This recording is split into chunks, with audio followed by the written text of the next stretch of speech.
First contact fiasco. Sir, unknown contact at bearing 047, range 300,000 kilometers and closing. Captain Alina Rice looked up from her data pad, instantly alert.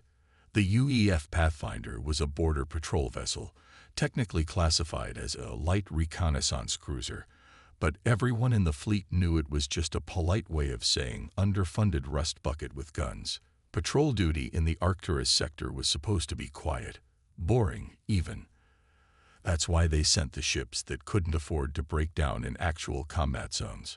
Classification, she asked, moving to the Central Command Station, where Lieutenant Kowalski was hunched over the sensor array. That's just it, Captain. It doesn't match anything in our database. Kowalski's voice held an edge that Alina hadn't heard before. In 5 years of serving together, the lieutenant had maintained an almost supernatural calm, even when they'd been caught in that asteroid storm near Europa. Alina studied the readings herself, a cold weight settling in her stomach. The object was massive, at least 3 times the size of the largest UEF battleship, and moving at speeds that defied conventional propulsion physics. "Sound general quarters," she ordered, "and get me a direct line to command." The alarm klaxons blared throughout the ship as the crew of 30 rushed to battle stations. Not that battle stations meant much on a reconnaissance vessel with minimal weaponry and defenses that could barely withstand a meteor shower, let alone whatever was approaching them. "Captain, command acknowledges but says nearest reinforcements are 4 hours out." Communications Officer Harris looked apologetic, as if the vast emptiness of space was somehow his fault. 4 hours. Alina shook her head. "Whatever that thing is, it'll be on top of us in 20 minutes. "Should we attempt to retreat?" Executive Officer Dawson asked from his station, already plotting potential escape vectors. Alina considered it briefly. Running would be the prudent choice. But their mandate was clear: investigate and report on all unknown phenomena in their patrol sector. Besides, if this was what she suspected it might be. "No, we need to know what we're dealing with." She straightened her uniform jacket.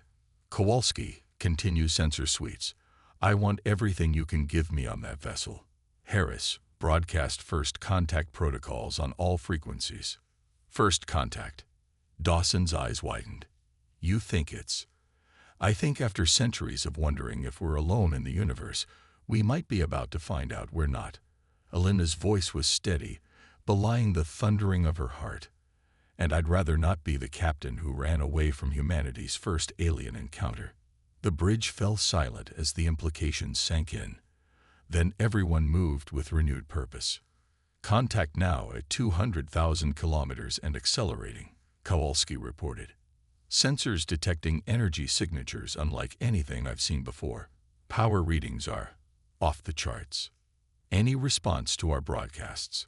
Alina asked Harris. "Negative, Captain." "Wait." Harris pressed a hand to his earpiece. "We're being scanned. Multiple frequencies, including several that are penetrating our hull." "They're getting a good look at us," Dawson muttered. "Let's hope they like what they see," Alina replied grimly. The minutes ticked by with excruciating slowness. The unknown vessel continued its approach, now clearly visible on their view screens, a massive asymmetrical construct that seemed to defy conventional design logic. It bristled with what Alina instinctively recognized as weapons emplacements, despite their alien configuration. "Captain, they're responding," Harris called out, excitement and fear mingling in his voice. "Audio and visual." "On screen," Alina ordered, straightening her posture. The view screen flickered, and the bridge crew of the Pathfinder found themselves looking at their first extraterrestrial intelligence. The being was vaguely humanoid, with gray-green skin stretched over an elongated skull. Multiple yellow eyes blinked independently at them, and what might have been a mouth opened to reveal rows of small, needle-like teeth. "Unknown vessel," the alien spoke, its words translated through some unknown technology. "You have entered territory claimed by the Vasheri Dominion. Identify yourselves and prepare for inspection." Alina took a steadying breath. This is Captain Alina Reyes of the United Earth Federation vessel Pathfinder. We are on a routine patrol mission, and we're unaware of any territorial claims in this sector. We come in peace and wish to establish diplomatic relations. The alien's eyes narrowed, and it made a sound that might have been laughter. United Earth Federation, you are unknown to us. Your vessel is primitive. You will power down and prepare to be boarded. Resistance will result in your destruction. Before Alina could respond, the transmission cut out. Well, Dawson said dryly, so much for peaceful first contact. Captain, they're charging weapons. Kowalski shouted. Evasive maneuvers. Alina ordered. Dawson, get us out of here. Maximum burn. The Pathfinder lurched as its engines strained to their limits. For a brief moment, it seemed they might outrun the initial attack. Then the ship rocked violently as something struck their aft section. Direct hit to Engine 3. Chief Engineer Rodriguez reported over the comm. We've lost 30% propulsion capacity. Return fire, Alina commanded, knowing it was likely futile but unwilling to go down without a fight. The Pathfinder's modest weapon systems activated, launching a salvo of missiles toward the alien vessel. On the view screen, they watched as most were intercepted by some kind of energy field, but 2 made it through, detonating against the alien hull. Minimal damage to their outer armor, Kowalski reported. But, wait, I'm detecting fluctuations in their shield matrix. Our missiles shouldn't have caused that. Alina leaned forward. Explain. It's like their shields reconfigured to stop our missiles specifically, but the process created vulnerabilities elsewhere in the system. A plan began forming in Alina's mind. Harris, access the emergency beacon network. I want all frequencies, all bandwidths. Harris looked confused but complied. Ready, Captain. Activate every emergency beacon we have. I want to flood the entire sector with distress signals across the spectrum. As Harris carried out the order, the alien vessel fired again. This time, the Pathfinder shuddered under the impact of what appeared to be some kind of energy weapon. Hull breach on Deck 3. Rodriguez reported. Emergency containment activated. Keep those beacons transmitting, Alina ordered. Kowalski, what's happening with their shields? Kowalski studied his readings. They're fluctuating wildly. The multiple frequencies from our beacons seem to be creating interference patterns with their shield harmonics. Good. Dawson, bring us about. Rodriguez, divert all available power to the main cannon. Captain. Dawson looked at her like she'd lost her mind. We can't possibly. We don't need to destroy them. Alina cut him off. We just need to surprise them enough to create an opening. On my mark, target their primary weapons array. The Pathfinder groaned as it executed a tight turn, bringing its main cannon to bear on the alien vessel. The enemy ship fired again, but the shot went wide as the Pathfinder's erratic movements and the continuing barrage of emergency signals on all frequencies seemed to be confusing their targeting systems. Fire, Alina commanded. The Pathfinder's main cannon discharged, its energy bolt striking the alien vessel precisely where its weapons array connected to what appeared to be a power distribution node. A series of secondary explosions bloomed across that section of the ship. Direct hit, Kowalski exclaimed. Their primary weapons array is offline. Now Dawson, get us out of here. Maximum burn, random jump pattern. The Pathfinder's engine screamed in protest as Dawson executed a series of unpredictable course changes, gradually putting distance between them and the wounded alien vessel. They're not pursuing, Kowalski reported after several tense minutes. I think we actually hurt them. Alina allowed herself a small smile. Not bad for a primitive vessel. High Commander Telvisk of the Vasheri Dominion was not accustomed to failure. In 3 centuries of military service, he had subjugated 17 species and expanded Dominion territory across 12 star systems. So when the bridge officer reported that a single patrol vessel from a previously unknown species had not only damaged their dreadnought, but also escaped, Telvesk's first instinct was to have the officer executed for incompetence. "Explain," he demanded instead, his four-fingered hand tightening around the ceremonial dagger at his belt. Tactical Officer Narvik swallowed visibly. The human vessel employed an unusual countermeasure, High Commander. They activated multiple emergency beacons across all frequencies, creating an interference pattern that temporarily disrupted our shield harmonics. A primitive trick. Fleet Admiral Zorsak scoffed from his position at Telvesk's right. Clearly our tactical officer failed to compensate properly. Telvesk raised a hand, silencing Zorsak. "Continue, Narvik." The humans targeted their single energy weapon with surprising precision, High Commander. They identified a vulnerability in our weapons array that our own engineers had deemed insignificant. The resulting feedback cascade has disabled our primary weapon systems. Telvesk's inner eyelids flicked rapidly, a sign of deep thought among the Vasheri. "What is the status of the human vessel?" "Damaged but operational. We estimate they have contacted their command structure and are retreating toward what we believe is their home system." "And your assessment of their technological capabilities?" Narvik hesitated. "By our standards, primitive, High Commander. Their propulsion, weapons, and defensive systems are at least 3 evolutionary cycles behind our own. However," he paused. "Speak freely," Telvesk commanded. "They demonstrated adaptability and tactical innovation that is concerning. Despite their technological disadvantages, they identified and exploited weaknesses in our systems that they should not have been able to detect, much less target effectively." Admiral Zorsak made a dismissive gesture. "One lucky strike against an unprepared vessel does not indicate military prowess. We were operating under survey protocols, not combat readiness."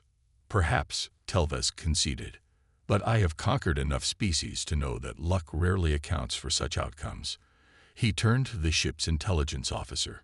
"What do we know of these humans and their United Earth Federation?" The intelligence officer, a female Vasheri named Maravex, stepped forward. "Minimal information, High Commander. We have intercepted their transmissions and begun analysis.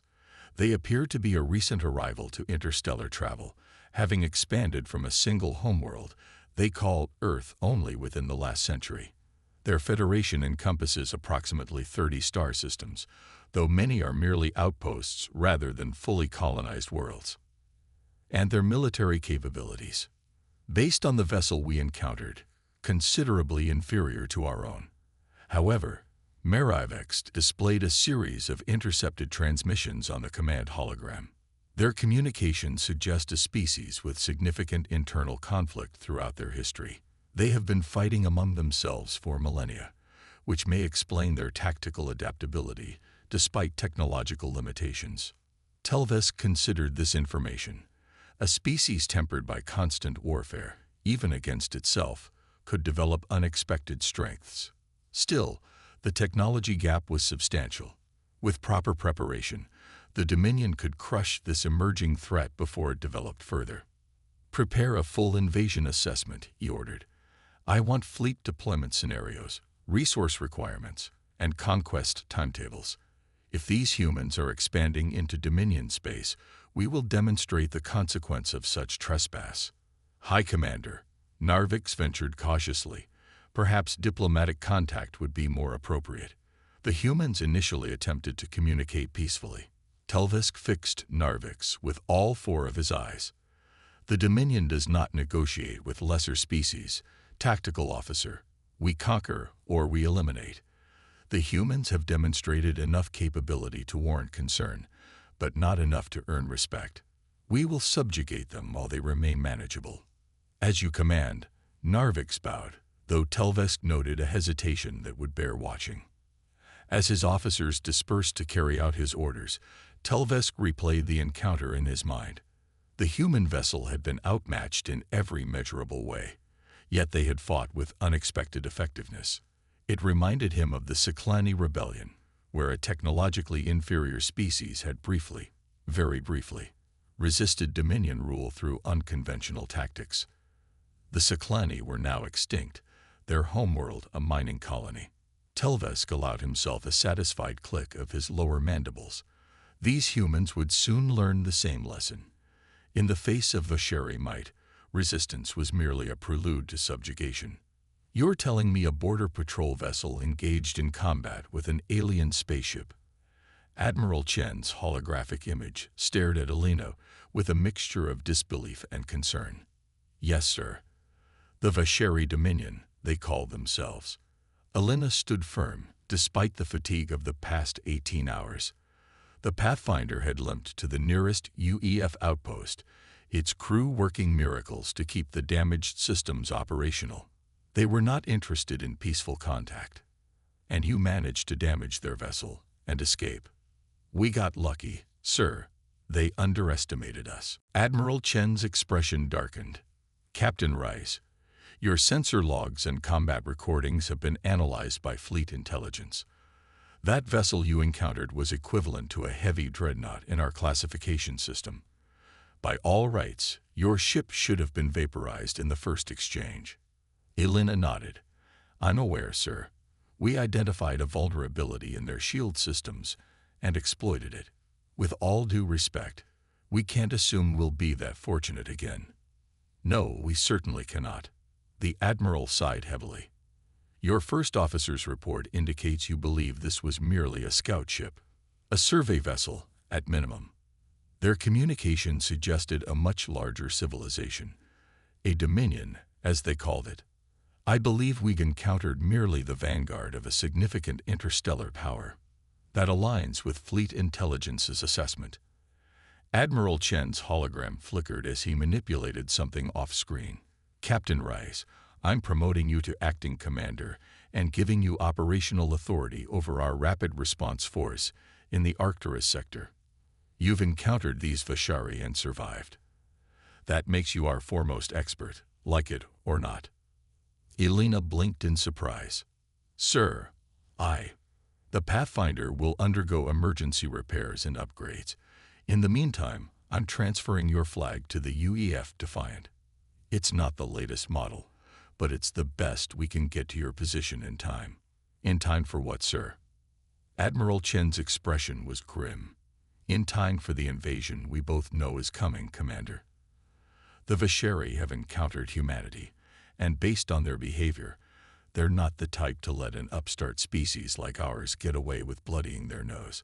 Elena felt the weight of responsibility settle on her shoulders. Understood, Admiral. We'll be ready. As the transmission ended, she turned to look out the viewport at the stars. Somewhere out there, the Vasheri were preparing their response. Humanity's first contact had turned into humanity's first interstellar conflict, and she had fired the opening shot. The unexpected defense.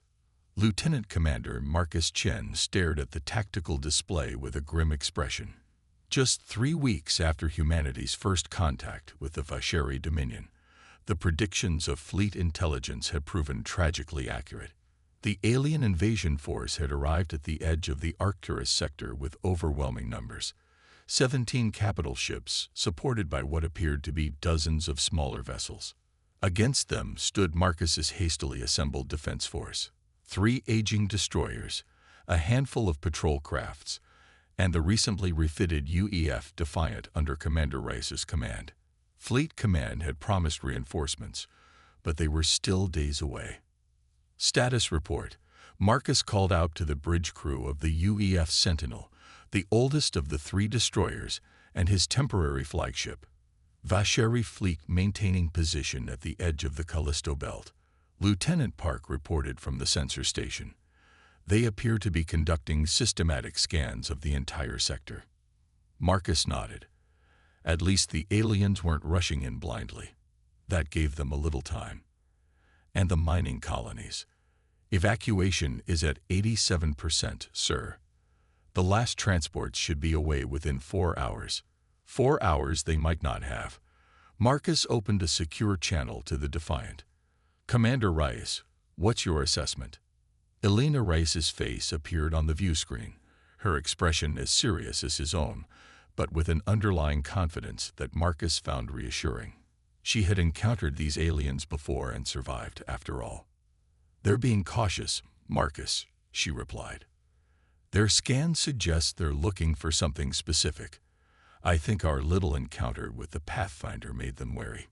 Small comfort given the size of their fleet." Elena smiled slightly. "Size isn't everything, Commander. The Vasheri rely heavily on standardized tactical protocols and overwhelming force. They don't expect innovation. They expect submission."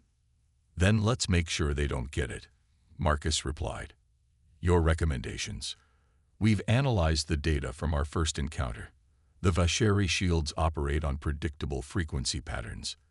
They're powerful, but rigid. If we can coordinate our attacks to create interference patterns similar to what the Pathfinder accidentally discovered, we might be able to create vulnerabilities." Marcus considered this. Coordinated strikes with our limited forces against their capital ships. "That's a tall order, Commander." "Not their capital ships," Elena corrected. "Their command and control vessels. See the smaller ships in a triad formation behind their main battle line. Our analysis suggests those are their tactical coordination centers. The Vasheri operate on a highly centralized command structure." Marcus studied the formations with renewed interest. "Cut off the head, and the body becomes significantly less effective," Elena finished. "We won't win a direct confrontation, but we might be able to disrupt their operations enough to buy time for the reinforcements." "It's risky," Marcus said, but he was already calculating potential attack vectors. "Everything about this situation is risky, Commander, but I've faced these aliens before. They're powerful, but they're also arrogant and inflexible. They expect us to either flee or mount a conventional defense that they can overwhelm with superior firepower. Then let's give them something unexpected." Marcus turned to his tactical officer. "Lieutenant Williams, distribute these targeting coordinates to all ships. I want synchronized attack plans developed within the hour." As the bridge crew hurried to comply, Marcus turned back to the view screen. "Commander Reyes, I need everything you learned about Vasheri tactical responses. If we're going to pull this off, we need to predict how they'll react when we don't follow their script." Elena nodded. "I'll transfer all our analysis. And Commander, good luck." The transmission ended, leaving Marcus staring at the overwhelming enemy force displayed on his tactical screen. Conventional military wisdom said their situation was hopeless, but conventional wisdom hadn't accounted for humanity's stubborn refusal to accept defeat, even against superior forces. "Sir," Williams called out, "you should see this. One of the mining vessels in Sector 4 just transmitted unusual readings before going dark." Marcus moved to the tactical station. "Define unusual." They detected what appeared to be a small Vasheri vessel moving independently of the main fleet. It was investigating one of the abandoned mining outposts. Marcus frowned. "Advanced scouts?" "Possibly, sir. But why investigate an automated mining operation when their main target would be our defensive positions or colonies?" An idea began forming in Marcus's mind. "What do we mine in Sector 4? "Primarily rare earth metals, sir. Nothing strategically significant." "What about from a Vasheri perspective? What might they value that we consider ordinary?" Williams consulted the database they'd been building on Vasheri technology based on the Pathfinder's encounter. Based on the composition of their hull materials, possibly the osmium deposits. It's one of the densest naturally occurring elements. Their ship design suggests they value structural density. Marcus smiled. "Get me Commander Reyes again." High Commander Telvisk watched with growing irritation as the human defense fleet executed yet another series of seemingly erratic maneuvers. For 3 hours now, they had been conducting what appeared to be disorganized retreats and advances, never directly engaging the Dominion fleet but never fully retreating either. "What are they doing?" he demanded of Tactical Officer Narvix. "Unknown, High Commander. Their movements defy standard tactical analysis."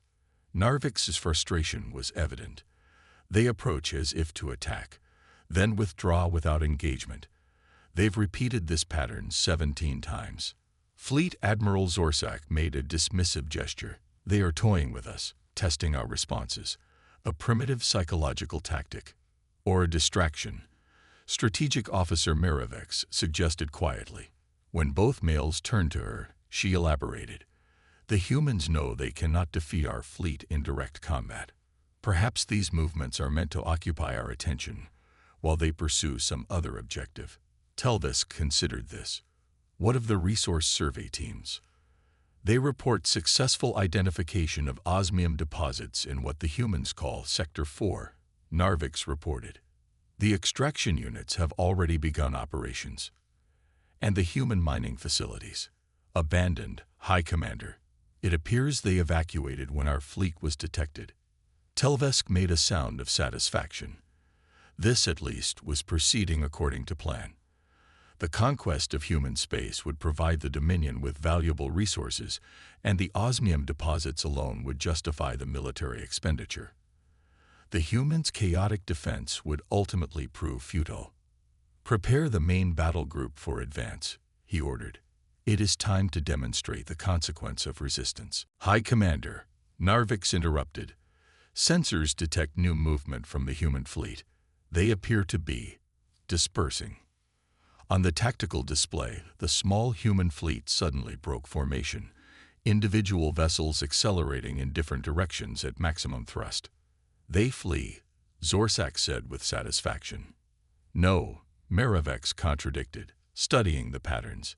These are attack vectors, multiple vessels on multiple approach trajectories. Telvesk nearly laughed. They think to attack our fleet with their primitive ships. Activate defensive protocols. Let them break themselves against our shields. But as the human vessels continued their approach, something unexpected happened. Rather than targeting the Dominion's capital ships as any rational opponent would, they seemed to be aiming for the command and control vessels positioned safely behind the main battle line. They've identified our tactical coordination centers, Miravex said, a note of alarm in her voice. How could they possibly know? Irrelevant. Telvesk cut her off. No human vessel will penetrate our defensive screen. Narvix, instruct the battle line to intercept. Yes, High Commander. The massive Dominion warships began to move, their formation shifting to protect the smaller but vital command vessels. Yet the human ships, rather than adjusting their course as expected, continued on their seemingly suicidal trajectories. They'll be destroyed before they even reach firing range, Zorsak observed. As if in answer to his confidence, the lead human vessels suddenly released what appeared to be hundreds of small objects. What are those? Telvesk demanded. Narvix's analysis was quick. Mining charges, High Commander. Standard explosives used in asteroid mining operations. Minimal threat to our. The space between the fleets erupted in a coordinated series of detonations. The explosives themselves posed little threat to Dominion shields, but they created an enormous debris field of metallic fragments from the asteroids they had been placed in. Fragments that now hurtled toward the Dominion fleet at incredible velocities. Evasive maneuvers, Zorsak shouted, but it was too late. The debris cloud engulfed the front line of the Dominion fleet. While their shields easily repelled the smaller pieces, the larger chunks, some the size of small shuttles, caused shield harmonics to fluctuate as the defense systems struggled to adjust to the varying masses and velocities. And through this chaos, the human vessels continued their approach, now launching what appeared to be actual military weapons, missiles and energy weapons firing in coordinated patterns that created overlapping fields of disruption against the already strained Vasheri shields. They're exploiting the harmonic resonance patterns in our shield matrix, Narvix reported, genuine surprise in his voice. How could they possibly know about that vulnerability? Telvesk suddenly remembered the report from their first encounter with humans, how a single patrol vessel had somehow disrupted their dreadnought's shields through what had been dismissed as a lucky accident. But this was no accident. This was a deliberately orchestrated strategy based on knowledge that the humans should not possess. Target those vessels, he commanded. Full power to forward batteries. The Dominion warships responded, their massive energy weapons charging. But before they could fire, A new threat appeared on their sensors. Multiple small craft launching from the debris field, Marivex reported. They were hiding in the asteroids, using the mineral content to mask their signatures.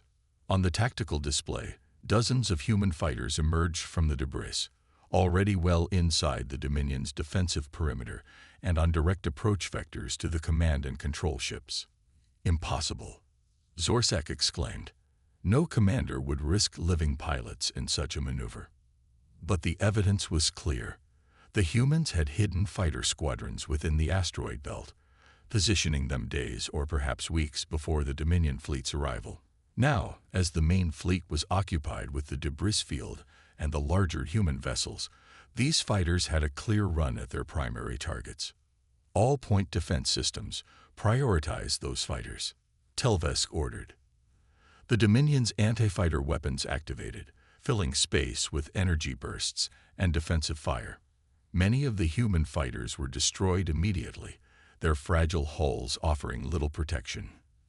But there were so many, approaching from so many different vectors, that some inevitably got through. Telvesk watched in mounting horror as the first command and control vessel was hit by multiple human missiles, its shields collapsing under the coordinated assault. Secondary explosions bloomed across its hull as critical systems failed. Coordination Matrix Alpha is offline, Narvix reported, his voice hollow. 30% of the fleet has lost tactical connectivity. Before Telvesk could issue new orders, a second command vessel was hit, then a third. All around him, the bridge crew worked frantically to compensate, but without the distributed tactical network, the massive Dominion fleet was reduced to individual vessels acting on local commands, exactly the scenario their entire military doctrine was designed to avoid. Retreat, Telvesk finally ordered, the word bitter in his mouth. Regroup at the secondary position and establish emergency control protocols. As the Dominion fleet began its withdrawal, Telvesk stared at the tactical display, showing the human vessels already disengaging, returning to their defensive positions rather than pursuing their advantage. They had not won, could not win against the Dominion's overwhelming force, but they had denied Telvesk the swift victory he had promised his superiors. How? He demanded of no one in particular. How did such a primitive species develop such effective countermeasures so quickly? High Commander, Marivex said quietly, I've been analyzing their tactics. They do not fight like a species new to warfare. Their maneuvers, their coordination, their willingness to use unconventional approaches, these are the hallmarks of a species with extensive combat experience. Against what?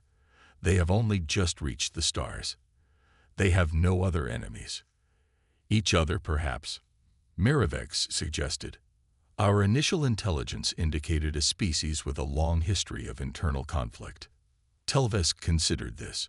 A species tempered by millennia of fighting itself would indeed develop a certain adaptability that more unified species might lack. The Dominion's military might have been built on the subjugation of species who, like the Vasheri themselves, had evolved with minimal internal conflict.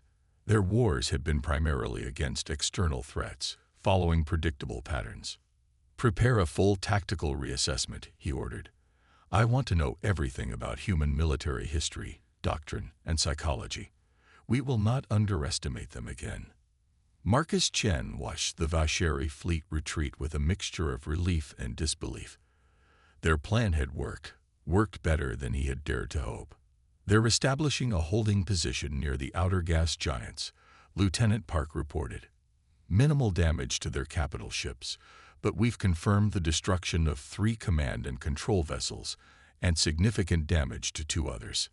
And our losses? Marcus asked, though he already knew the answer would be painful. 17 fighter craft lost with all hands. The UEF Vigilant took heavy damage, but managed to withdraw. Casualty reports still coming in, but early estimates suggest at least 40 dead, and twice that wounded. Marcus closed his eyes briefly. 40 families would receive the worst possible news today. But against an alien armada, it could have been so much worse. The comm system chimed, and Commander Rice's face appeared on the screen. Despite the grime and what appeared to be a cut above her right eye, she was smiling. "Your plan worked, Commander," she said. "The mining charges and the hidden fighters were inspired." "Our plan," Marcus corrected. "Without your intelligence on their shield vulnerabilities and command structure, we'd have never stood a chance." "Don't celebrate too much," Elena cautioned. "They're regrouping, not retreating. This was a setback for them, not a defeat." "I know, but we've bought time for the reinforcements to arrive, and more importantly, we've shown them that humanity won't be an easy conquest." "There's something else," Elena said, her expression turning serious. "The Defiance sensors detected unusual activity around those mining outposts before the Vasheri withdrew. They weren't just scanning. They were extracting." Marcus frowned. "The osmium deposits. That's my guess, which suggests this isn't just about territorial expansion. They want our resources." "That might work in our favor," Marcus mused. "An enemy only interested in extermination wouldn't care about preserving infrastructure." Elena nodded slowly. "If they want our resources intact, they need to be careful about how they proceed." She paused. "The Defiant managed to capture some debris from one of their destroyed command ships. I'm having my science team analyze it now. If we can understand more about their technology, we might find more weaknesses to exploit," Marcus finished. "Keep me informed." As the communication ended, Marcus turned back to the tactical display. The Vasheri fleet remained at a distance, like a storm on the horizon, temporarily held at bay, but still threatening. They had won this round, but the aliens would adapt. Next time, mining charges and hidden fighters wouldn't be enough.